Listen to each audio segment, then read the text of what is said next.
এই যে দেখতেছেন পাবদা মাছ আছে, সেটা এখন এর ভিতরে দিয়ে দেব। এই যে ভিতরে দিয়ে দিলাম, 4 পিস করা হয়েছে। আজকের রাতের খাবার সাদামাটা আর বেগুনের রেসিপিটা নিয়ে নিলাম, সব কিছু মিলে আলহামদুলিল্লাহ। আজকে ঘরোয়াভাবে একটি বেগুন ও ডিমের রেসিপি দেখাবো, দেখতে থাকুন। প্রথমে চাকু দিয়ে বেগুনটার মাঝখানের অংশ কেটে নিলাম, দেখতে পারতেছেন। এটা কেটে বের করে নেব। বের করার পরে এটাকে ছোট ছোট করে কেটে নেব। ছোট ছোট করে কেটে নিচ্ছি, যত ছোট করে কাটতে পারেন ততই ভালো হবে। এই যে ছোট ছোট করে কেটে নিলাম বেগুনের ভিতরের অংশ।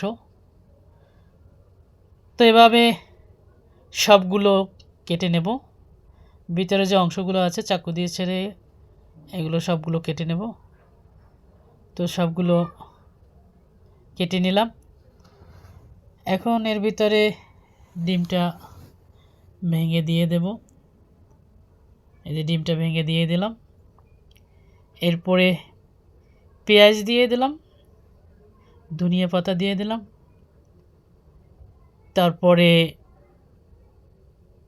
হলুদের গুঁড়া দিলাম। হলুদের গুঁড়া দেওয়ার পরে লবণ দিয়ে দিলাম। এরপরে এগুলো একসাথে সুন্দর করে মিশিয়ে নেব, ভালো করে মিশিয়ে নিতে হবে। এই যে এগুলো ভালোভাবে মিশিয়ে নিচ্ছি। তো ভালোভাবে মেশানোর পরে এই যে দেখেন কালার চলে আসবে, সুন্দর একটা কালার আসছে। ঝাল হিসাবে কাঁচামরিচ দিতে পারেন বা মরিচের গুঁড়োও দেওয়া যেতে পারে। তো আমি এখানে ঝাল হিসাবে কাঁচা মরিচ দিয়েছি। এখন তেল দিয়ে দিচ্ছি। তেল দেওয়ার পরে পরিমাণ মতন তেল দিয়ে দিলাম। তারপরে বেগুনের যে এইগুলো আছে সেগুলো এর ভিতরে দিয়ে দিলাম বেগুনগুলো। এখন বেগুনের ভিতরে অংশ যেটা আমি কেটে নিয়েছি ডিম সহকারে মেখে, সেটা এখন এর ভিতরে দিয়ে দেব। এই যে ভিতরে দিয়ে দিলাম, 4 পিস করা হয়েছে, 4টার ভিতরে দিয়ে দেব। তো 4টার ভিতরে দিয়ে দিলাম। এই যে এরপরে সবগুলো সুন্দর করে এভাবে দিয়ে দেবেন। দেওয়ার পরে এখন এটাকে যে ঝোল আছে একটু ডিমের সেই এটা 4টার ভিতরে দিয়ে দেবো। এই যেটা আছে এগুলো দিলে এখন দিয়ে দিলাম। যদিও অনেক ঘ্রাণ ছুটেছে, তো যখন এটা হয়ে যাবে তখন উল্টিয়ে নিতে হবে। যে উল্টিয়ে নিলাম,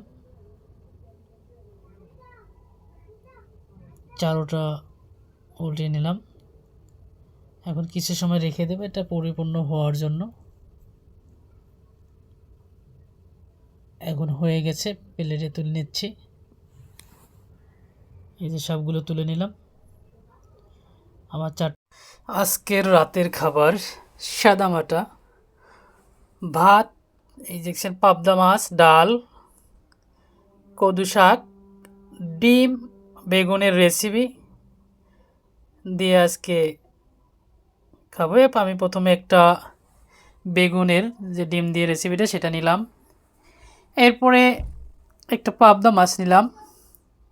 পাবদা মাছ এর ভিতরে টমেটো আছে। এরপরে লাউ শাক নিলাম, গরম গরম লাউ শাক নিলাম। আর এরকম একটা বেগুন আর ডিমের রেসিপি দিয়ে 1 প্লেট ভাত খাওয়া যায়। একটু টেস্ট করে নিলাম, অনেক সুস্বাদু হয়েছে এই ডিম আর বেগুনের রেসিপি। শাকটাও খুব সুস্বাদু। এরপর আছে পাবদা মাছ। আমার কাছে ডিম আর বেগুনের যে রেসিপিটা অনেক স্বাদ হয়েছে। পাশে এই যে দেখতেছেন